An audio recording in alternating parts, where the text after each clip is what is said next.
Assalamualaikum warahmatullahi wabarakatuh. Saya Puan Nur Arba'inah binti Syafi'i daripada IPG Kampus Sultan Abdul Harim akan membentangkan kursus PIMK 3093 gabungan bersama PRKA 3012 bersama pelajar saya PISMP SEM 2 tahun 2 iaitu Muhammad Farul Razi, Nurul Fatihah binti Abdul Razak, Husna Naqiyah binti Zaidi dan juga Farah Auni binti Muhammad Arus.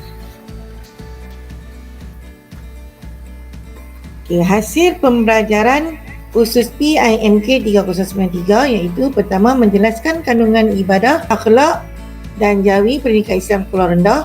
Yang kedua, menganalisis strategi pengajaran dan pembelajaran yang kreatif dan inovatif dalam bidang akhlak, ibadah dan jawi. Ketiga, membina rancangan pengajaran dan pembelajaran semester mingguan dan harian yang lengkap dan berkesan dalam bidang ibadah, akhlak dan jawi secara berkumpulan. Dan yang keempat, melaksanakan pengajaran mikro bidang ibadah, akhlak dan jawi pendidikan Islam Sekolah Rendah melalui pembentangan. Dalam PRKA 3012, SPK yang pertama iaitu membincangkan komponen-komponen penting yang perlu dipertimbangkan dalam rancangan pengajaran dan pembelajaran. Yang kedua, membentangkan rancangan pengajaran harian yang dihasilkan berdasarkan dokumen standard kurikulum semasa kepada kelas. Yang ketiga, menganalisis simulasi pengajaran mikro dalam kumpulan. Yang keempat, menilai pengajaran makro yang telah dilaksanakan melalui penilaian rakan sebaya.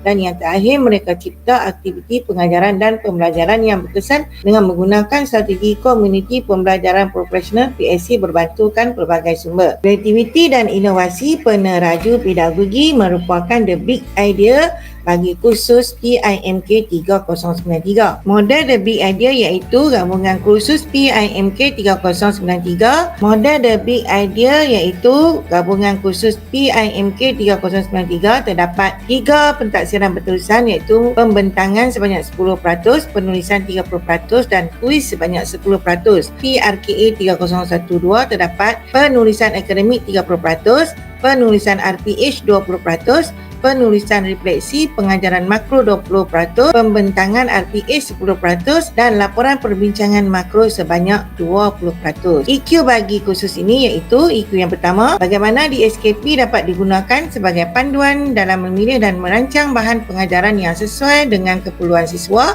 Yang kedua, sejauh manakah amalan pedagogi yang kreatif dapat diaplikasikan dalam mendepani cabaran dan keadaan semasa yang sentiasa berubah. Dan yang ketiga, bagaimana pengajaran mikro dapat memperkasakan kecemerlangan pedagogi kepada bakal pendidik. PIMK 3093 SPK 3 iaitu membina rancangan pengajaran dan pembelajaran semester mingguan dan harian yang lengkap dan berkesan dalam bidang ibadah, akhlak dan jawi. Yang kedua, SPK keempat iaitu melaksanakan pengajaran mikro bidang ibadah, akhlak dan jawi pendidikan Islam Sekolah Rendah melalui pembentangan. Manakala PRKA 3012 iaitu hasil daripada SPK 1 membincangkan komponen penting dalam rancangan pengajaran dan pembelajaran. SPK 3 iaitu menganalisis simulasi pengajaran mikro dalam kumpulan.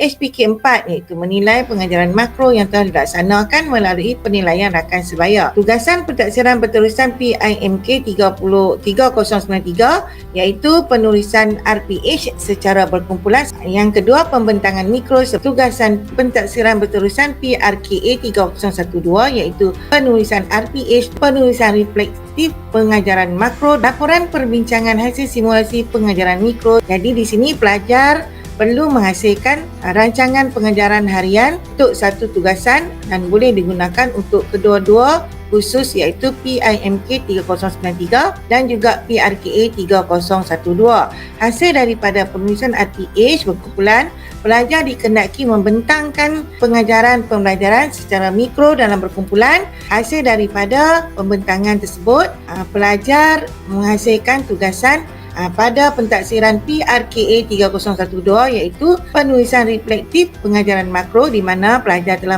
melihat pembentangan mikro dan juga menghasilkan laporan perbincangan hasil daripada pembentangan mikro yang telah dilakukan dalam kursus PIMK 3093. Maka di sini terberlakulah interdisiplinary di antara kursus PIMK 3093 dan juga PRKA 3012. Baik, bagi pembelajaran bermakna yang pertama, antara aktiviti yang kami laksanakan adalah aktiviti memperincikan DSKP berdasarkan bidang ibadah.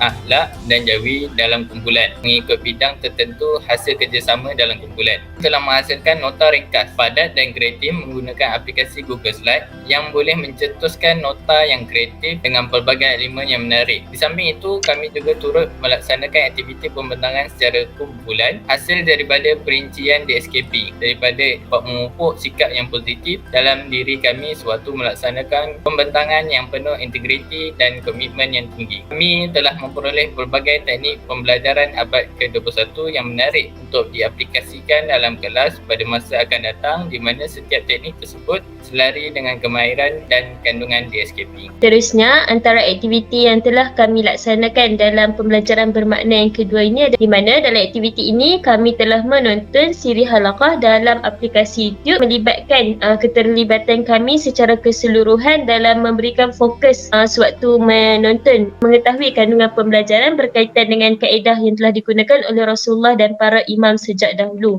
Seterusnya adalah aktiviti sembang mahasiswa, di mana kami telah dikehendaki untuk melaksanakan forum iaitu berkaitan dengan kelestarian dakwah yang telah digunakan oleh tokoh imam terdahulu untuk diaplikasikan dalam pembelajaran abad ke-21 pada masa kini.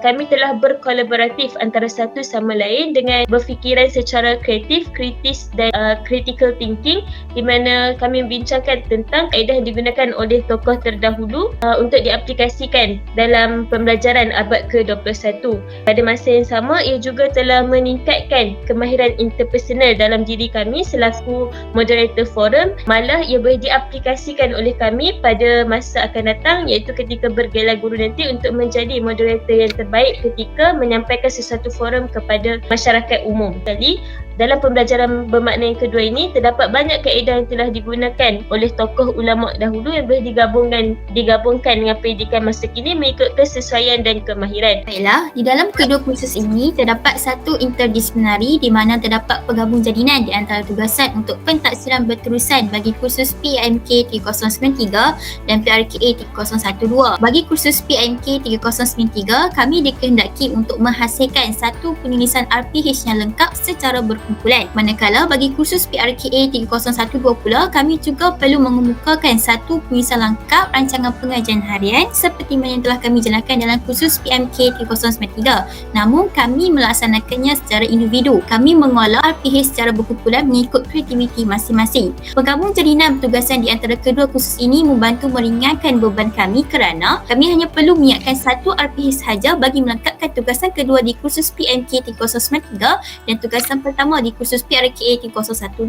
Sepanjang mempelajari kursus ini, kami telah mempelajari untuk menghasilkan satu rancangan pengajaran harian yang lengkap dan berkesan. Kami mempelajari dengan merangka RPH terlebih dahulu, iaitu dengan menganalisis dan memahami standard kandungan dan standard pembelajaran yang akan digunakan di dalam RPH. Akan merancang pembinaan langkah-langkah pengajaran bermula daripada seindaksi sehinggalah ke penutup pengajaran. Kami melaksanakan tugasan ini secara berkumpulan dan berpasangan. Aktiviti ini secara tidak langsung dapat membantu kami untuk berkongsi idea dan pengetahuan dalam menghasilkan rancangan pengajaran harian yang lengkap.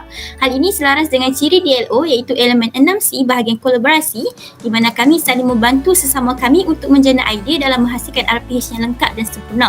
Selain itu, kami juga turut melaksanakan aktiviti pembatangan RPH, di mana aktiviti ini juga merangkumi ciri DLO, iaitu pada bahagian model pembelajaran murid, iaitu belajar cara belajar. Melalui aktiviti pembinaan RPH ini, kami dapat melakukan pentaksiran rakas sebaya dan pentaksiran secara kendiri bagi memurnikan rancangan pengajaran harian telah kami hasilkan.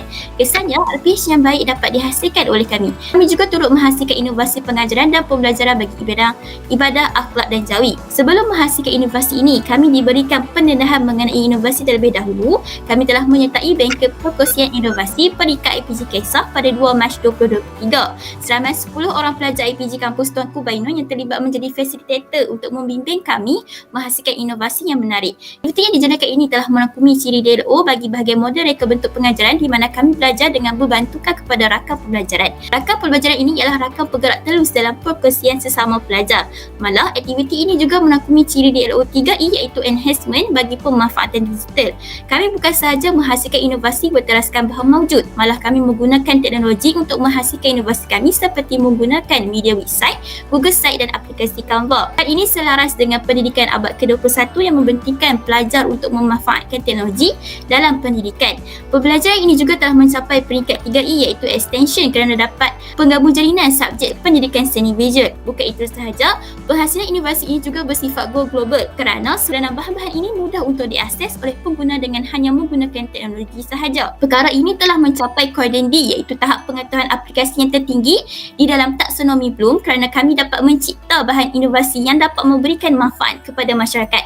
Akhir sekali, kami juga turut menjalani aktiviti perkongsian bersama pakar sebagai salah satu strategi Komiti Pembelajaran Profesional PLC bersama CISC plus PPD Kuala Muda dan Guru Cemerlang SK Sungai Pasir Kecil. Kami dapat menanamkan karakter seorang guru dalam diri kami melalui simulasi pengajaran yang kami lihat secara langsung. Kerana ini secara tidak langsung dapat memupuk sifat positif dalam diri kami untuk menjalankan tugas sebagai seorang guru secara berintegriti. Baiklah, bagi pembelajaran bermakna yang keempat ini, berlaku interdisiplinari tugasan iaitu tugasan 3 bagi kod kursus PIMK Tier 093 dan tugasan 3 dan 4 bagi kod kursus PRKA Tier 012. Kami dikehendaki merancang dan membentangkan pengajaran mikro dari mana-mana fasa RPH dengan memilih salah satu bidang iaitu bidang akhlak, ibadah atau jawi secara berkumpulan. Setiap ahli kumpulan perlu membentangkan mana-mana fasa dalam RPH yang telah dirangka pada tugasan 2 PIMK Tier 093. Tugasan ini memerlukan kolaboratif bersama ahli kelas di mana ahli kelas menjadi murid dan memberi respon terhadap pembentangan yang dilakukan oleh setiap ahli kumpulan.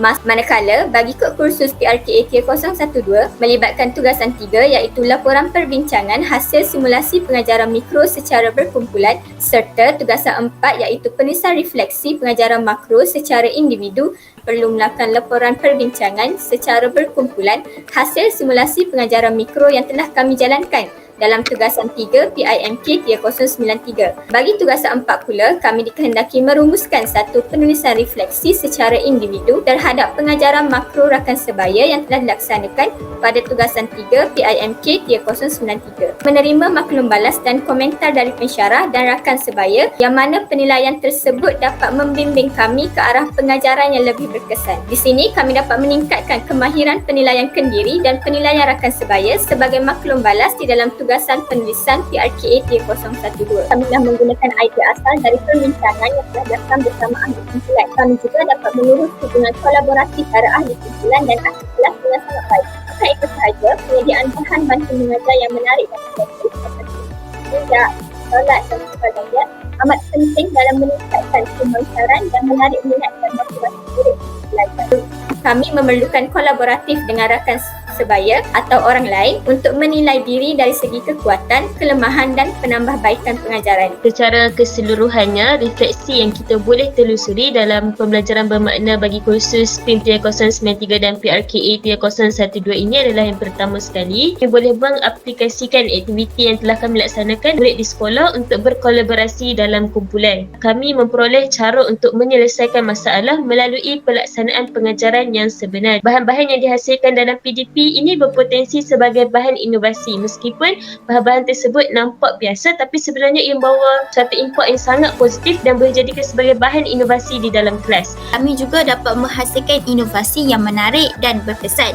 Inovasi yang dihasilkan ini bersifat go global di mana kami mensiarkannya di alam maya dan semua masyarakat boleh menggunakan inovasi kami. Sebagai seorang guru, kita perlu tahu tentang bagaimana untuk menarik minat murid dengan pengaplikasian dan perkongsian yang dijalankan dalam kelas yang mana ia dapat meningkatkan pengetahuan tentang bagaimana cara untuk menarik minat murid dalam kelas kelak. Dan seterusnya, mempersiapkan diri dengan pelbagai ilmu dan pengetahuan terutama PAK 21 memberi kesan kepada saya juga kerana hari ini akan diaplikasikan pada fasa praktikal bulan 8 ini.